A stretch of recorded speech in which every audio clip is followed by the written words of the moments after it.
وہ شہر محبت جہاں مصطفیٰ۔ نحمدہ و نصلی علی رسولہ الکریم۔ ایک ساتھی نے سوال کیا ہے کہ میت کے ساتھ پتھر پر یا اس کے کفن پر کلمہ لکھ کر اس کے ساتھ دفن کرنا کیسا ہے؟ تو اس کے بارے میں مسئلہ یہ ہے کہ میت کے ساتھ پتھر پر کلمہ لکھ کر دفن کرنا بے اصل ہے۔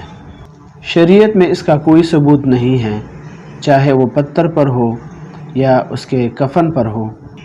اور دوسری بات یہ ہے کہ اس میں کلمے کی بے ادبی بھی پائی جا رہی ہے، لہٰذا اس کام سے اجتناب لازمی ہے۔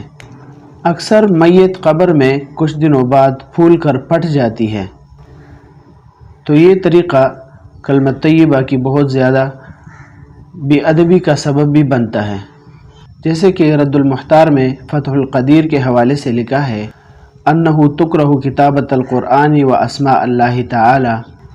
اسی کے اندر آگے آتا ہے ان مما یکتب علی جبہۃ المیت بغیر مداد بالاصبع المسبحۃ بسم اللہ الرحمن الرحیم وعلی الصدر لا الہ الا اللہ محمد الرسول اللہ وذالک بعد الغسل قبل التکفین۔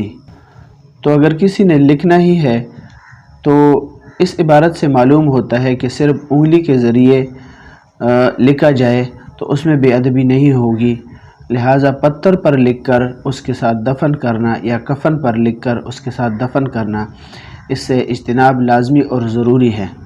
کتاب الصلاۃ جلد نمبر 2 صفحہ نمبر 246۔ اسی طرح الاعتصام للشاطبی رحمۃ اللہ علیہ اس کے اندر بھی ہے، جلد نمبر 1 صفحہ نمبر 51-52۔